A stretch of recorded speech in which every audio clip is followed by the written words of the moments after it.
Hi ವೀಕ್ಷಕರೇ, ಎಲ್ಲರಿಗೂ ನಮಸ್ಕಾರ. ನೋಡಿ, ಗೃಹಲಕ್ಷ್ಮಿ ಯೋಜನೆಯ ಪ್ರತಿಯೊಂದು ಫಲಾನುಭವಿಗಳಿಗೆ ಸರ್ಕಾರದಿಂದ 6,000 ಹಣನ ಜಮಾ ಮಾಡ್ತಾ ಇದೆ.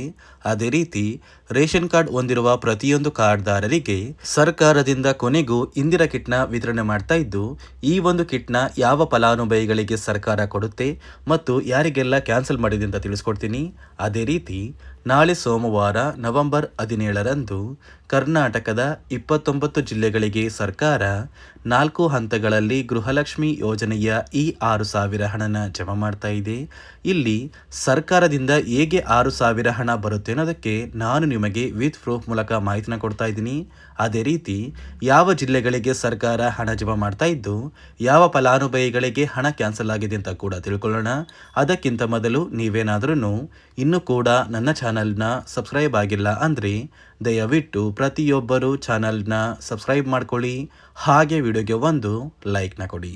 ಹೌದು ವೀಕ್ಷಕರೇ, ಗೃಹಲಕ್ಷ್ಮಿ ಯೋಜನೆಯ ಪ್ರತಿಯೊಂದು ಫಲಾನುಭವಿಗಳಿಗೆ ಸರ್ಕಾರದಿಂದ ಕೊನೆಗೂ 3 ತಿಂಗಳ 6,000 ಹಣನ ಜಮಾ ಮಾಡ್ತಾ ಇದೆ. ಅಂದರೆ ಒಟ್ಟಿಗೆ 6,000 ಹಣನ ಪ್ರತಿಯೊಂದು ಫಲಾನುಭವಿಗಳಿಗೆ ಸರ್ಕಾರ ಜಮಾ ಮಾಡಬೇಕು ಅಂತ ನಿರ್ಧಾರ ಮಾಡಿದ್ದು, ಈಗಾಗಲೇ ಸಾಕಷ್ಟು ಫಲಾನುಭವಿಗಳಿಗೆ ಗೃಹಲಕ್ಷ್ಮಿ ಯೋಜನೆಯ 23ನೇ ಕಂತಿನ ಹಣ, 24ನೇ ಕಂತಿನ ಹಣ ಹಾಗೂ 25ನೇ ಕಂತಿನ ಹಣ ಜಮಾ ಆಗಿದೆ. ಫಲಾನುಭವಿಗಳ ಬ್ಯಾಂಕ್ ಖಾತೆಗೆ ಹಣ ಜಮಾ ಆಗಿರೋದಕ್ಕೆ ನಾನು ನಿಮಗೆ ವಿತ್ ಪ್ರೂಫ್ ಮೂಲಕ ಮಾಹಿತಿನ ಕೊಡ್ತಾ ಇದ್ದೀನಿ. ನೀವು ಇವಾಗ ಸ್ಕ್ರೀನಲ್ಲಿ ಕೂಡ ನೋಡ್ಬೋದು, ಫಲಾನುಭವಿಗಳಿಗೆ 4,000 ಹಣ ಬಂದಿರುವಂತಹ ಒಂದು ಮೆಸೇಜ್ನ ಕೂಡ ಆಗ್ತಾ ಇದ್ದೀನಿ. ಅಂದರೆ 24 ಮತ್ತು 25ನೇ ಕಂತಿನ ಹಣ ಜಮಾ ಆಗಿದೆ.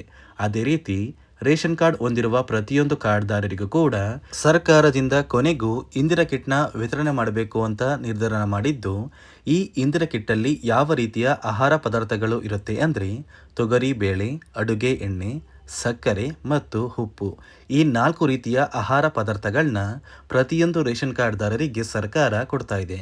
ಅಂದರೆ ನಿಮ್ಮ ಒಂದು ರೇಷನ್ ಕಾರ್ಡ್ಗೆ ಸಿಗುವಂತಹ ಉಚಿತ ಅಕ್ಕಿ ಏನಿದೆ, ಆ ಒಂದು ಅಕ್ಕಿಯಲ್ಲಿ 5 kg ಅಕ್ಕಿನ ಸರ್ಕಾರ ಕಡಿತಗೊಳಿಸಿ ಆ 5 kg ಅಕ್ಕಿ ಬದಲು ಈ ಒಂದು ಕಿಟ್ನ ವಿತರಣೆ ಮಾಡಬೇಕು ಅಂತ ನಿರ್ಧಾರ ಮಾಡಿದ್ದು, ಇಲ್ಲಿ ಸಾಕಷ್ಟು ಫಲಾನುಭವಿಗಳಿಗೆ ಈ ಕಿಟ್ನ ಸರ್ಕಾರ ಕ್ಯಾನ್ಸಲ್ ಮಾಡಿದೆ.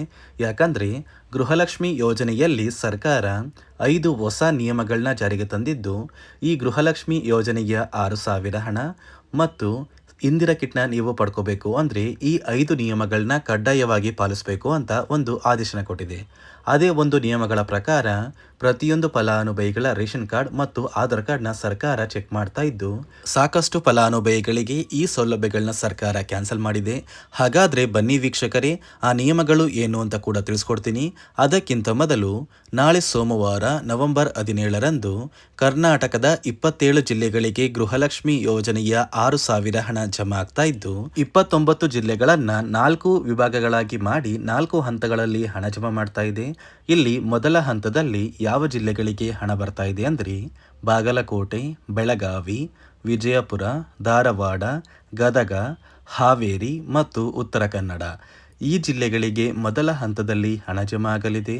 ಎರಡನೆಯ ಹಂತದಲ್ಲಿ ಬೆಂಗಳೂರು ನಗರ, ಬೆಂಗಳೂರು ಗ್ರಾಮಾಂತರ, ರಾಮನಗರ, ಚಿಕ್ಕಬಳ್ಳಾಪುರ, ಚಿತ್ರದುರ್ಗ, ದಾವಣಗೆರೆ, ಕೋಲಾರ, ಶಿವಮೊಗ್ಗ ಮತ್ತು ತುಮಕೂರು, ಈ ಜಿಲ್ಲೆಗಳಿಗೆ ಎರಡನೆಯ ಹಂತದಲ್ಲಿ ಹಣ ಜಮಾ ಆಗ್ತಾ ಇದೆ. ಮೂರನೆಯ ಹಂತದಲ್ಲಿ ಬಳ್ಳಾರಿ, ಬೀದರ್, ಕಲಬುರಗಿ, ಕೊಪ್ಪಳ, ರಾಯಚೂರು, ಯಾದಗಿರಿ ಮತ್ತು ವಿಜಯನಗರ, ಈ ಜಿಲ್ಲೆಗಳಿಗೆ ಸರ್ಕಾರ ಮೂರನೆಯ ಹಂತದಲ್ಲಿ ಹಣ ಜಮಾ ಮಾಡ್ತಾ ಇದ್ದು, ನಾಲ್ಕನೆಯ ಮತ್ತು ಕೊನೆಯ ಹಂತದಲ್ಲಿ ಚಾಮರಾಜನಗರ, ಚಿಕ್ಕಮಗಳೂರು, ದಕ್ಷಿಣ ಕನ್ನಡ, ಹಾಸನ, ಕೊಡಗು, ಮಂಡ್ಯ, ಮೈಸೂರು ಮತ್ತು ಉಡುಪಿ, ಈ ಜಿಲ್ಲೆಗಳಿಗೆ 4ನೆಯ ಹಂತದಲ್ಲಿ ಸರ್ಕಾರ ಈ 6,000 ಹಣನ ಜಮಾ ಮಾಡ್ತಾ ಇದ್ದು, ನಿಮ್ಮ ಬ್ಯಾಂಕ್ ಖಾತೆಗೆ ಯಾವುದೇ ರೀತಿಯ ಗೃಹಲಕ್ಷ್ಮಿ ಯೋಜನೆಯ ಹಣ ಪೆಂಡಿಂಗ್ ಇದ್ದರೆ ನವೆಂಬರ್ 20ರ ಒಳಗೆ ಈ ಗೃಹಲಕ್ಷ್ಮಿ ಯೋಜನೆಯ 6,000 ಹಣ ಜಮಾ ಆಗಲಿದೆ. ನೋಡಿ ಸ್ನೇಹಿತರೆ, ಈ ಬಾರಿ ಸುಮಾರು 1 ಲಕ್ಷಕ್ಕಿಂತ ಅಧಿಕ ಫಲಾನುಭವಿಗಳ ಬ್ಯಾಂಕ್ ಖಾತೆಗೆ ಸರ್ಕಾರ ಗೃಹಲಕ್ಷ್ಮಿ ಯೋಜನೆಯ ಹಣನ ಜಮಾ ಮಾಡ್ತಾ ಇಲ್ಲ. ಕಾರಣ ಏನು ಅಂದರೆ, ನಿಮ್ಮ ಬ್ಯಾಂಕ್ ಖಾತೆಗೆ ಡೆಬಿಟ್ ಮೂಲಕ ಹಣ ಜಮಾ ಮಾಡುವಂತಹ ಸಂದರ್ಭದಲ್ಲಿ ಸರ್ಕಾರ ಸಾಕಷ್ಟು ಫಲಾನುಭವಿಗಳ ಒಂದು ಬ್ಯಾಂಕ್ ಖಾತೆಗೆ ಹಣ ಜಮಾ ಮಾಡೋದನ್ನು ಕ್ಯಾನ್ಸಲ್ ಮಾಡಿದೆ. ಯಾಕಂದರೆ ಇತ್ತೀಚೆಗೆ ಹಣಕಾಸು ಇಲಾಖೆ ಜಾರಿಗೆ ತಂದಿರುವ 5 ನಿಯಮಗಳ ಆಧಾರದ ಮೇಲೆ ಪ್ರತಿಯೊಂದು ಫಲಾನುಭವಿಗಳಿಗೆ ಸರ್ಕಾರ ಈ ಒಂದು ಹಣನ ಜಮಾ ಮಾಡ್ತಾ ಇದ್ದು, ಯಾರೆಲ್ಲ ಫಲಾನುಭವಿಗಳು ಈ ನಿಯಮಗಳನ್ನ ಪಾಲಿಸಿಲ್ಲ, ನಿಮ್ಮ ಬ್ಯಾಂಕ್ ಖಾತೆಗೂ ಕೂಡ ಹಣ ಜಮಾ ಆಗೋದಿಲ್ಲ. ಹಾಗಾದರೆ ಬನ್ನಿ ಸ್ನೇಹಿತರೆ, ಸರ್ಕಾರ ಜಾರಿಗೆ ತಂದಿರುವ ಆ 5 ಹೊಸ ನಿಯಮಗಳು ಏನು ಅಂತ ನಾನು ನಿಮಗೆ ತಿಳಿಸ್ಕೊಡ್ತಾ ಇದ್ದೀನಿ. ನೋಡಿ ಸ್ನೇಹಿತರೆ, ಮೊದಲನೆಯ ಒಂದು ನಿಯಮ ಬಂದು, ಸಾಕಷ್ಟು ಫಲಾನುಭವಿಗಳು ಹೊಂದಿರುವಂತಹ ಒಂದು ರೇಷನ್ ಕಾರ್ಡ್ ಏನಿದೆ, ಆ ಒಂದು ರೇಷನ್ ಕಾರ್ಡ್ನ ಮನೆಯ ಸದಸ್ಯರ ಪ್ರತಿಯೊಬ್ಬರ ಒಂದು ಆಧಾರ್ ಕಾರ್ಡ್ನ ನಿಮ್ಮ ರೇಷನ್ ಕಾರ್ಡ್ಗೆ ಕಡ್ಡಾಯವಾಗಿ ಲಿಂಕ್ ಮಾಡಿಸ್ಬೇಕು.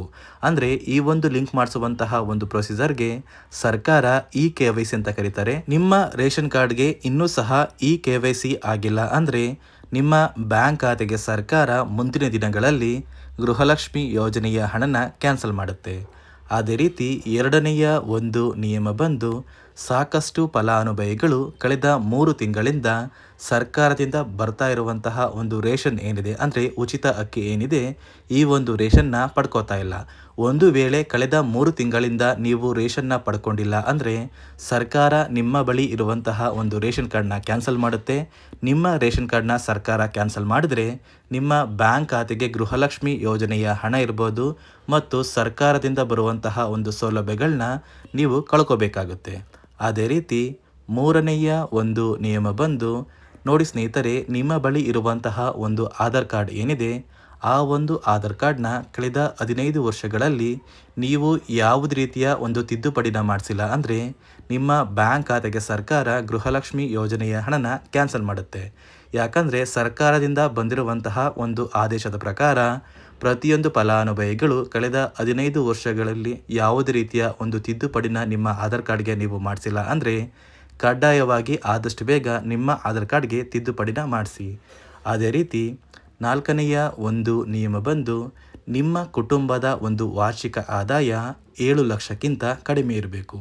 ಒಂದು ವೇಳೆ ನಿಮ್ಮ ಕುಟುಂಬದ ವಾರ್ಷಿಕ ಆದಾಯ 7 ಲಕ್ಷಕ್ಕಿಂತ ಜಾಸ್ತಿ ಇದ್ದರೆ ನಿಮ್ಮ ಬ್ಯಾಂಕ್ ಖಾತೆಗೆ ಸರ್ಕಾರ ಗೃಹಲಕ್ಷ್ಮಿ ಯೋಜನೆಯ ಹಣನ ಕ್ಯಾನ್ಸಲ್ ಮಾಡುತ್ತೆ. ಅದೇ ರೀತಿ 5ನೆಯ ಒಂದು ನಿಯಮ ಬಂದು, ನಿಮ್ಮ ಕುಟುಂಬದ ಸದಸ್ಯರು ಅಥವಾ ಗೃಹಲಕ್ಷ್ಮಿ ಯೋಜನೆಯ ಫಲಾನುಭವಿಗಳು ಯಾರು ಕೂಡ ಸರ್ಕಾರಿ ನೌಕರರಾಗಿ ಕಾರ್ಯನಿರ್ವಹಿಸ್ತಾ ಇರಬಾರ್ದು. ಒಂದು ವೇಳೆ ನಿಮ್ಮ ಕುಟುಂಬದಲ್ಲಿ ಯಾರೇ ಆಗಿದ್ರೂ ಸರ್ಕಾರಿ ನೌಕರರಾಗಿ ಕಾರ್ಯನಿರ್ವಹಿಸ್ತಾ ಇದ್ದರೆ ನಿಮ್ಮ ಬ್ಯಾಂಕ್ ಖಾತೆಗೆ ಗೃಹಲಕ್ಷ್ಮಿ ಯೋಜನೆಯ ಹಣ ಕ್ಯಾನ್ಸಲ್ ಆಗುತ್ತೆ. ಈ 5 ನಿಯಮಗಳ ಆಧಾರದ ಮೇಲೆ ಪ್ರತಿಯೊಂದು ಫಲಾನುಭವಿಗಳಿಗೆ ಸರ್ಕಾರ ಹಣ ಜಮಾ ಮಾಡ್ತಾ ಇದೆ. ಒಂದು ವೇಳೆ ನೀವು ಈ 5 ನಿಯಮಗಳನ್ನ ಪಾಲಿಸಿಲ್ಲ ಅಂದರೆ ನೀವು ಕೂಡ ಗೃಹಲಕ್ಷ್ಮಿ ಯೋಜನೆಯ ಹಣದಿಂದ ವಂಚಿತರಾಗಬೇಕಾಗುತ್ತೆ. ನೋಡಿ ವೀಕ್ಷಕರೇ, ಸರ್ಕಾರದಿಂದ ಗೃಹಲಕ್ಷ್ಮಿ ಯೋಜನೆಯ 3 ತಿಂಗಳ 6,000 ಹಣನ ಕರ್ನಾಟಕದ 29 ಜಿಲ್ಲೆಗಳಿಗೆ 4 ಹಂತಗಳಲ್ಲಿ ನವೆಂಬರ್ 17 ಅಂದರೆ ಸೋಮವಾರದಿಂದ ಜಮಾ ಮಾಡ್ತಾ ಇದ್ದು, ಆದಷ್ಟು ಬೇಗ ಪ್ರತಿಯೊಂದು ಫಲಾನುಭವಿಗಳಿಗೆ ಈ 6,000 ಹಣ ಜಮಾ ಆಗುತ್ತೆ ಅಂತ ಹೇಳ್ತಾ, ಇದಿಷ್ಟು ಸರ್ಕಾರದಿಂದ ಬಂದಿರುವಂತಹ ಒಂದು ಮಾಹಿತಿಯಾಗಿದೆ. ನಾನು ಕೊಟ್ಟಿರುವಂತಹ ಮಾಹಿತಿ ನಿಮಗೆ ಇಷ್ಟ ಆಗಿದ್ದಲ್ಲಿ ದಯವಿಟ್ಟು ಪ್ರತಿಯೊಬ್ಬರು ನನ್ನ ಚಾನಲ್ನ ಸಬ್ಸ್ಕ್ರೈಬ್ ಮಾಡ್ಕೊಳ್ಳಿ, ಹಾಗೆ ವಿಡಿಯೋಗೆ ಒಂದು ಲೈಕ್ನ ಕೊಡಿ.